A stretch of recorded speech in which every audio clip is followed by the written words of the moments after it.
முயற்சித்தார். மகரிஷே, சூரியன் மிக்க சஞ்சலமாய் சுற்றி கொண்டிருக்க எப்படி நீர் அவனை அடிக்க முடியும் என்று கேட்டார்.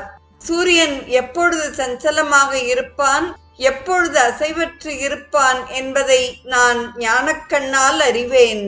அபராண்ண காலத்தில் ஒரு நிமிஷம் அசைவற்றிருக்கும் சூரியனை சரத்தினால் அடிப்பேன் என்றார். மகரிஷே, அது உண்மைதான். வில்வித்தையில் சிறந்த நீர் அடிக்கக்கூடும் என்பதையும் அறிவேன். ஆனால் உலக நன்மைக்காக அல்லும் பகலும் உழைக்கும் என்னை நன்கு அறிவீர். உமது எதிரில் வேதிய வேஷத்துடன் நின்று பேசுபவனும் சூரியனே என நன்கு அறிவீர்கள் அல்லவா என்றார்.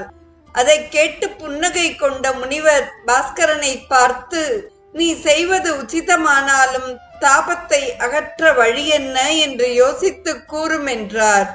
அவருடைய அந்த கேள்விக்கு சூரியன், தாபத்தை அகற்றிக்கொள்ள பிராமணனுக்கு குடையை தானம் செய், அதனால் இம்மையிலும் மறுமையிலும் தாபம் அகன்று சாந்தி உண்டாகும் என்றார்.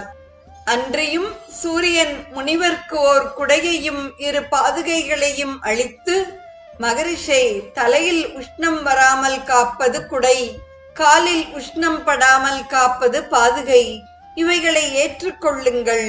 இன்று முதல் உலகில் குடையும் பாதுகையும் தானம் செய்பவர் சொர்க்கம் செல்வர் என்று கூறி மகரிஷியை சாந்தப்படுத்தி சென்றார். மேலும் நாரதர் இவ்வாறு கூறுகிறார்.